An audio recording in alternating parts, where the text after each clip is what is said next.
go guys.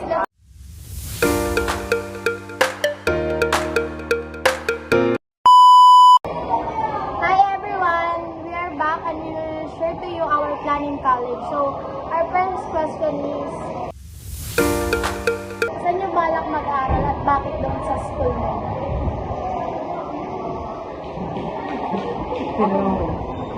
Ako sa SLSU kasi andun lang yung course na gusto ko. Ako sa UP kasi pangarap ko yung simula bata. Ako, wala pa akong choice kasi na parang ayokong lumabas ng mauban kasi hindi ako sanay magbiyahe. Pero, na-try kong mag-apply sa ibang lugar kasi nandun yung gusto kong course. So, ayun. Hi everyone, sa inyo, anong kurso ako?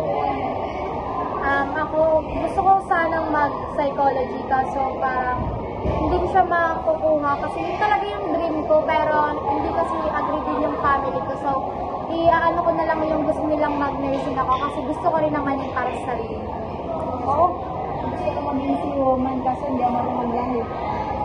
Ako gusto ko maging nursing kasi afford naman namin.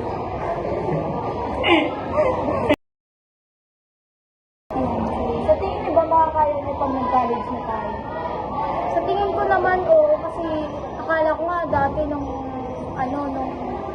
magpapasok ka ng grade 8 nung natapos yung pandemic, akala ko hindi ko makakaya kasi nasanay ako sa elementary tapos nagbigla na lang nag-high school di ba nagka-pandemic, so nasanay na rin naman ako. Feeling ko naman makakaya niyo yun basta may tiyaga at sinipag ka na. Para sa akin kaya naman siguro kasi wala namang imposible pag sa pangalan. Para sa akin, kaya ko din kasi, yan, kagaya nga ngayon, di ba, noon na nag-aalanganin tayo mag-STEM, tapos ngayon, nandito tayo, kinakaya natin. Siguro makakaya din natin sa kaya. Saka, mabilis nakakasurvive ka naman kung meron kang mga kaibigang nandiyan para sa'yo, yung sasamahan ka sa lahat, bumagsak man o pumasok. Yeah. Yung course ba na napili mo, yun talaga yung dream, dream course, or dream work na future? Sa akin po, kasi simula bata na ako, gusto kong manggamot and gawa ng ang inspiration ko kaya ako ng nursing is gawa ng sa lola ko. Gusto ko siyang magamot. Ako, hindi yun ang first choice ko talaga is gusto ko mag-teacher kasi gusto ko tumulong sa mga bata, pero ngayon parang naiba. Ako naman, ang first ko talaga choice is, syempre as a bata nung elementary, nagbabago-bago. Gusto ko dating mag-teacher, kaso ayaw ng parents ko rin. Kasi nga yung tita ko is teacher na, so parang naranasan nila. Gusto naman nila ng ibang job sa family namin. So dati gusto kong maging engineer, kaso nga lang parang hindi ko kaya kasi and gusto ko na lang ituloy yung pag-nursing, kaya nang dun sa pinsan. Sa inyong palagay, na-excite ba kayo pagtutong ng college?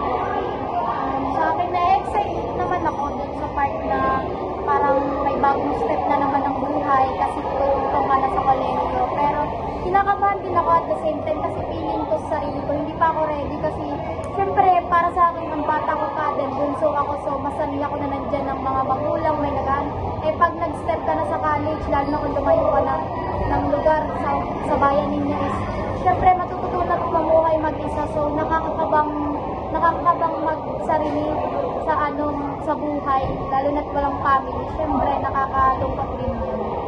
Ako feeling ko, oo naman, pero parang hindi din kasi doon kasi papasok yung mga struggle, parang doon mo ma-realize yung mga realidad sa buhay. Parang ang hirap maging mag-isa, pero kakayanin naman, nakaka-excite din kasi doon mas malapit mo na matutupad yung pangarap. Sa akin, nakaka-excite kasi na nakatapos ka na ng college. Kaya medyo mahirap siya kasi may time na bubukad ko na sa magulang mo at haharapin mo na yung mga pagsubok na ikaw lang mo. Saan nyo nakikita yung sarili nyo after 5 years or 10 years? Nakikita ko yung sarili ko after 10 years sa yung successful na ako. Then, nabibili ko na yung mga gusto ko na hindi ko nabibili nitong mga bata pa. Ako makikita ko siguro nandun na natupad ko na yung mga pangarap ko. Kagaya niya, nabibili ko na din yung mga gusto ko, tapos nakakapag-provide na din ako sa mga pamilya ko. Parang nakakatulong na ako sa family ko.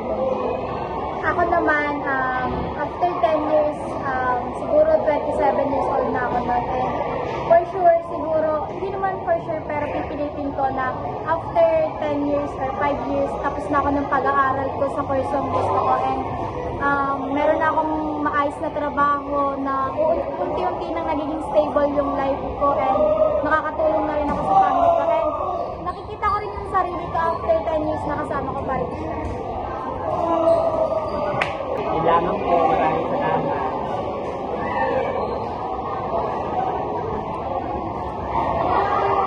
After 10 years, babalikan namin to na suot na namin yung uniform ng cars namin. Bye! Ay, stop! Bye!